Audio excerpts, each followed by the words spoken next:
My name is Vanita and I'm working as a marketing executive. मुझे से पूछना था कि मैंने सुना है one of my Muslim friends से कि आफ्टर डेथ सारे मुस्लिम्स जो है वो हेवन में जाते हैं and whoever is non-Muslim will go to hell. So I wanted a clarification on this point कि हर एक के आफ्टर डेथ जो डिसाइड होता है वो अपने कर्म पर होता है. तो मुझे इस बात के ऊपर क्लैरिफिकेशन चाहिए थे कि why all Muslim will go to heaven and non-Muslim will go to hell. If at all we do good deeds, like if non-Muslim also does good deeds, why they will go to hell? बहन ने अच्छा सवाल पूछा है कि उनकी एक सहेली ने कहा कि मुसलमान आखिरत में जन्नत में जाएंगे, गैर मुस्लिम दोज़ख में जाएंगे. मुस्लिम मतलब वो जो अमन हासिल करता है, अल्लाह सुब्हानहू व तआला के अहकामात के मुताबिक चलता है, कुरान और सही हदीस पे अमल करता है, उसे कहते हैं सही मुस्लिम. ये बिल्कुल सही है कि जो अमली तौर पे सही मुसलमान है वो इंशाअल्लाह जन्नत में जाएगा.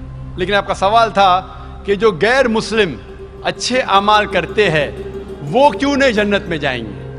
बहन, जन्नत में जाने के लिए 4 शराइत है. जब मैं मेरा 10th स्टैंडर्ड पास किया, मैं सेंट पीटर्स स्कूल से फारिग हूँ. जब मैं ICSE में था 10वीं में, मेरे एग्जामिनेशन में 6 कंपल्सरी सब्जेक्ट्स थे. English, mathematics, science, geography, history, Hindi. 6 subjects compulsory. 6 subjects में पास होना कंपल्सरी है.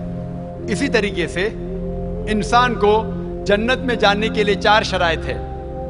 ये लिखा है सूरह अल असर में, सूरा नंबर 103 आयत नंबर 1, 2, 3, जिसमें अल्लाह ताला फरमाते वल अस्र इन्नल इंसान लफी खुस्र इल्ला लज़ीना आमनू व आमिलु सॉलिहाति व तवासौ बिल हक़ व तवासौ बिस सब्र. अल्लाह सुब्हानहू व तआला कसम खा रहे हैं वक्त की, असर की. बेशक इंसान खसारे में है. सिर्फ वो लोग जो 4 चीज़ में सफलता पाते हैं वो लोग खसारे में नहीं हैं. और ये 4 चीज़ें ईमान, अमल सॉलिहात, वतवासौ बिल हक़, वतवासौ बिस सब्र. जिस तरीके से मुझे 10th स्टैंडर्ड पास करने के लिए 6 सब्जेक्ट्स में पास होना कंपलसरी है. मिसाल के तौर पे अगर मुझे mathematics, English, history, geography, science में 99% मार्क्स मिलते हैं, 99%, और हिंदी में सिर्फ मुझे 10% मिलते हैं, एंड पासिंग मार्क्स इज 40%. पास होने के लिए 40 मार्क्स की जरूरत है. अगर एक सब्जेक्ट में, हिंदी में, मुझे 10% मार्क्स मिलते हैं और बाकी 5 सब्जेक्ट में 99% मार्क्स मिलते हैं, क्या मैं 10th स्टैंडर्ड पास करूंगा कि नहीं? बहन, मैं आपसे पूछना चाहता हूं, क्या मैं 10th स्टैंडर्ड में सफलता पाऊंगा कि नहीं? एक सब्जेक्ट में 10%, बाकी 5 सब्जेक्ट्स में 99%. क्या मैं 10th स्टैंडर्ड पास करूंगा कि नहीं? नहीं. क्यों? क्योंकि मुझे हिंदी में 10% मार्क्स मिले, भले 99 मिले बाकी 5 सब्जेक्ट में, हिंदी में 10 फेल. उसी तरीके से जन्नत में जाने के लिए सूरह अल असर के हिसाब से 4 चीजें जरूरी है. ईमान, अमल सॉलिहात, नेक अमाल जो आप कह रहे हैं, वतवासौ बिल हक़, लोगों को हक की तरफ बुलाना, वतवासौ बिस सब्र, लोगों को सब्र की तरफ बुलाना. 4 चीजें जरूरी है. अगर आप कहते हैं कि आप अच्छे इंसान हैं, आमाल में आप बहुत अच्छे अमाल करते हैं, मान लो आपको 99 मार्क्स मिले अमाल में, 99, लेकिन ईमान में तो आप फेल है. आप ये नहीं मानते कि अल्लाह एक और मोहम्मद सल्लल्लाहु अलैहि वसल्लम आखिरी पैगंबर है, जो सारी मजहबी किताब में लिखा है, तो आप ईमान में फेल है. आप कितने भी नेक काम करो, 99% मिले, 100% मिले, बाकी 3 हिस्से में ईमान में लेकिन फेल हुए, तो आप जन्नत में नहीं जाएंगे. इसी तरीके से अगर कोई इंसान नाम का मुसलमान है, अच्छे अमाल नहीं करता है, नेक अमाल नहीं करता है, वतवासौ बिल हक़, दावत नहीं देता है, लोग को हक के राह पे नहीं बुलाता है, या लोग को सब्र की तरफ नहीं बुलाता है, सिर्फ नाम का मुसलमान है, मोहम्मद, सुल्तान, जाकिर, अब्दुल्ला, तो वो जन्नत में नहीं जाएगा. उसे जन्नत में जाने के लिए ईमान, अमल सॉलिहात, वतवासौ बिल हक़, वतवासौ बिस सब्र, 4 चीज की जरूरत है.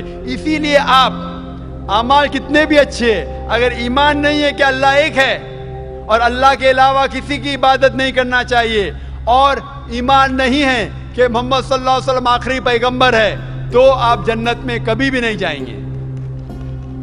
بہن، کیا آپ میرے جواب سے سہمت ہیں؟ Yes. Thank you for clarifying the point. You're most welcome.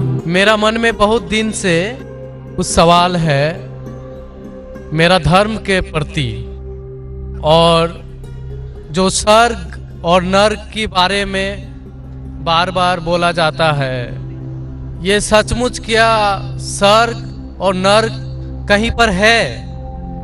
یہ میں جاننا چاہتا ہوں، یا یہ ڈر ہے جو انسان کو غلط کام کرنے سے روکتا ہے؟ کیا سورگ اور نرک اصلی میں ہے، کیا صرف ڈر پیدا کرنے کے لیے انسانوں کے لیے ہے؟ سورگ اور نرک اصلی ہے، جنت اور جہنم اصلی ہے، اور اصلی چیز بھی ڈر پیدا کرتی ہے، ضروری نہیں کہ وہ بناوٹی ہونا چاہیے، اصلی ہے۔ اور اس میں جو لوگ غلط کریں گے وہ نرک میں جائیں گے، جو اچھا کام کریں گے سورگ میں جائیں گے۔ اللہ سبحانہ و تعالیٰ کے احکامات کے مطابق چلتا ہے، قرآن اور صحیح حدیث پہ عمل کرتا ہے، اسے کہتے ہیں صحیح مسلم۔ یہ بالکل صحیح ہے کہ جو عملی طور پہ صحیح مسلمان ہے وہ انشاءاللہ جنت میں جائے گا۔ لیکن آپ کا سوال تھا کہ جو غیر مسلم اچھے اعمال کرتے ہیں وہ کیوں نہیں جنت میں جائیں گے؟ بہن، جنت میں جانے کے لیے 4 شرائط ہے۔